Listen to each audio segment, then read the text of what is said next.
Hi, I am Gabriele from Wine School Italia, a WSET approved program provider where we teach wine courses here in Florence, Italy. We also have a wine tour operator called Tuscany Uncorked for people who like to discover the wine regions of Tuscany with us. Today we're going to speak about tasting and evaluating wine. It's an important process to understand and better appreciate wines. Wine tasting goes through three main steps. You look at the wine first, then you smell it and you taste it. This is before you finish with your conclusions, which is the end of the assessment of your wine.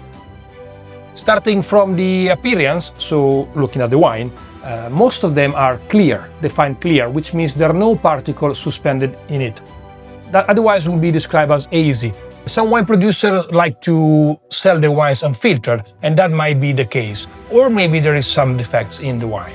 The level of intensity can be assessed by holding the glass at a 45 degrees angle and looking from above to see how far the color extends from the core, which is the deepest part of the bowl, to the rim, where there is the shallowest depth of wine. All white wines appear colorless right at the rim when the glass is held at a 45 degrees angle.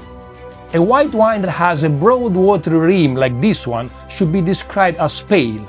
If the pigment reaches almost the rim, it should be described as deep. For red wines, hold the glass at an angle and look at the rim.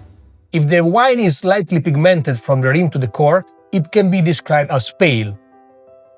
If the wine is intensely pigmented right up to the rim, it should be described as deep. After the intensity, we speak about the color of wine, which is for white wine from lemon green to lemon, and golden and amber for special wines, while for red wines goes from purple to ruby, and then garnet when it starts to has a bit of age, and then tawny and brown for special wines. To better understand, look at these two red wines here. The one on your left is definitely a color which can be described as ruby, while the wine on the right has a color which can be described as garnet.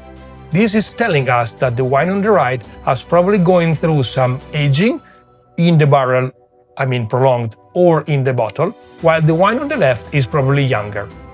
So as a recap here, we can have a look at the wines and say the sample number 1 has a clear, pale lemon color. The sample number 2 has a medium ruby color, while sample number 3 has pale garnet color.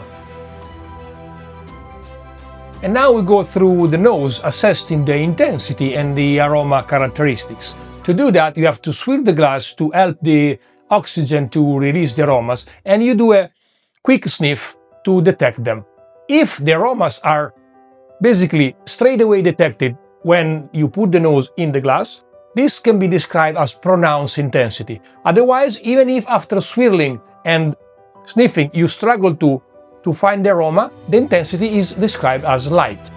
Describing a wine's aroma can be a challenging task. That's why we should use an understandable wine lexicon.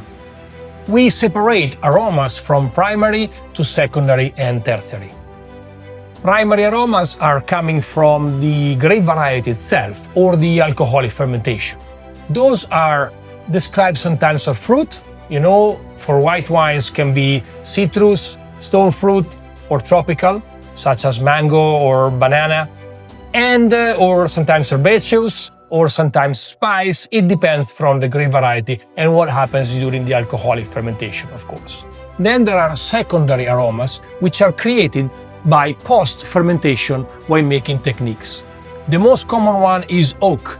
Oak aging gives aromas to the wine, and most of the common aromas described as vanilla, smoke, charred wood, sometimes chocolate, depends of course on the type of wood used, is coming exactly from that.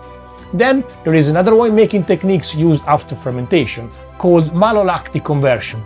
This helps to give a softer acidity or less perceived acidity in the wine, and also add flavors such as butter or cream and this kind of, velvet texture you feel on the palate. Another one described as secondary aromas can be contact with yeast or autolysis, especially in sparkling wines or some particular wines where you can see also on the label aged on lees or sur lie in French language. This helps to give a bolder texture to the wine, and aromas almost described sometimes as bread, biscuit, bread dough, or something like that.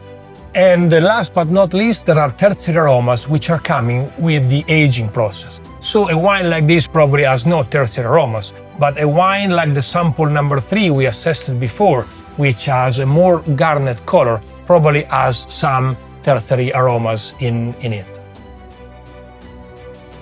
The aging process can be oxidative, caused by the oxygen, for example, with a prolonged time spent in a wooden barrel. These can add tertiary aromas such as coffee or tobacco, for example. On the other side, the aging can be protected from the action of oxygen, for example, if the wine is stored in the bottle itself for a long time. These can add aromas such as gasoline, mushroom, or something like that. In both instances, don't forget that the primary aromas will also have an evolution. So the fresh fruit that you will have when the wine is young will go through a more jamminess or even dried fruit flavor profile. Then, as a third step, we have to assess the palate. And there are many steps here, and so maybe more than one sip has to be done before you finish your assessments here. And to do that, you don't have to swallow the wine straight away. You need to put some wine through your palate and then swishing around, even breathing some air to help to understand all the little subtle differences in the wine. So you basically have a sip,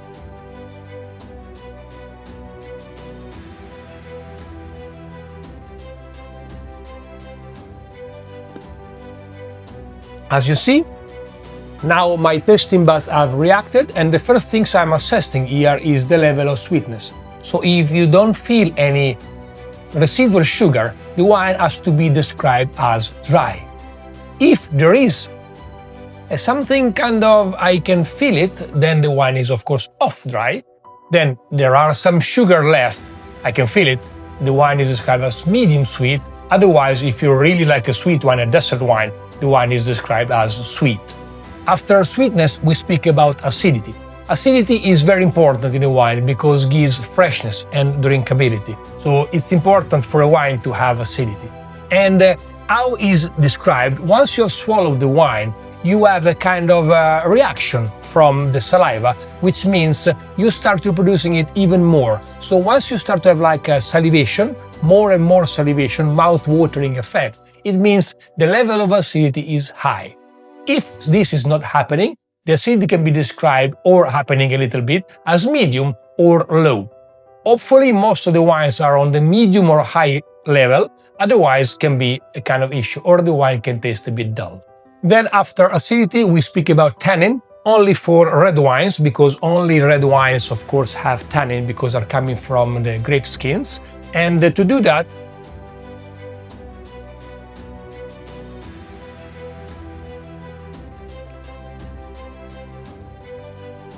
we did the same exercise as before, and now I feel the opposite I felt before. Instead of having mouth-watering effect, which is coming after, I first have a drying sensation, like astringency. And if the drying sensation is really drying, like, lips merge with the gums, which means high level of tannin. Otherwise, if you don't feel it, then it means the tannin are low or medium in between. And different grape varieties will give different level of tannin, of course. For example, Pinot Noir is usually medium or low tannin, while Cabernet Sauvignon, on the other side, is usually high in tannin. Then we speak about the alcohol. Alcohol is described as a warm or burning sensation sometimes you feel when you drink it. Has to be integrated, so you don't really have to feel only alcohol, otherwise there's a problem with your wine. But alcohol is described as high, medium or low. If the alcohol by volume is below 11%, it can be described as low. From 11.1 to 13.9 is medium. Above 14 is high alcohol.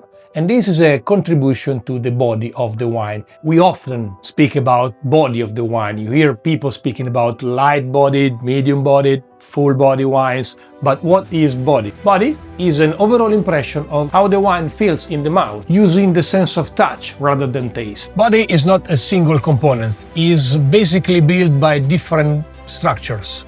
We speak about sugar, we speak about acidity, we speak about tannin, we speak about alcohol, fruit intensity and concentration, and all of them will contribute to make the wine fuller in body or lighter. Sugar, tannin, alcohol, and fruit intensity will make the wine fuller in body, while acidity will help to give a lighter feeling to the body. And then maybe you need to have another sip, because in this way you can assess also the flavor intensity and characteristics as you did for the aromas in the nose.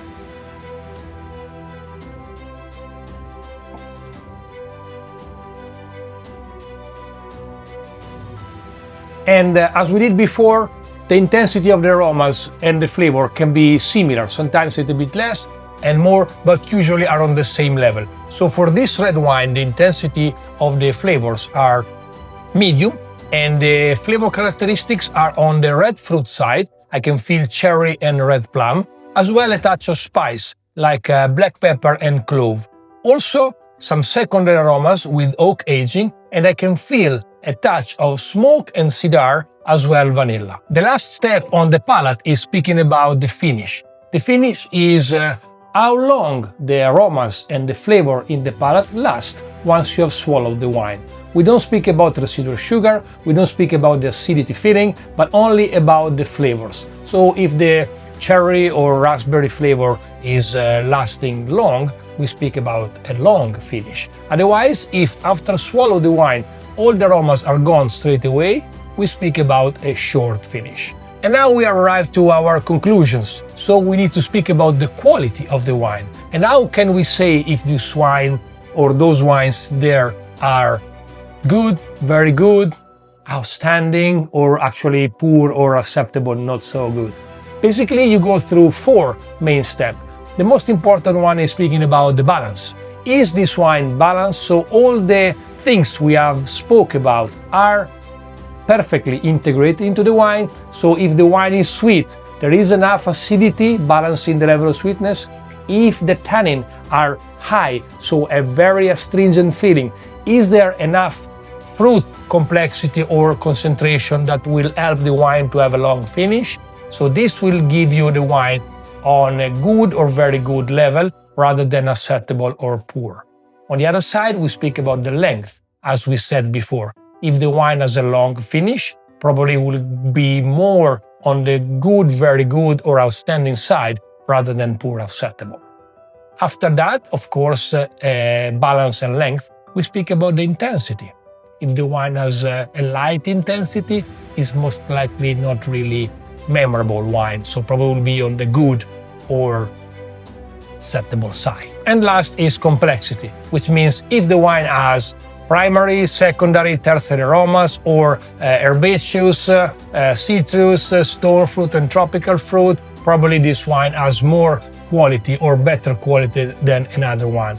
So at the end of the story, we speak about balance, we speak about length, we speak about intensity, and we speak about complexity. These 4 things. I usually say bleak to remember them: balance, length, intensity, and complexity. If the wine has all of them, can be of course described as outstanding. Otherwise, if it's missing one, very good. If it's missing 2, good. Or if it's missing all of them, probably we won't drink that wine.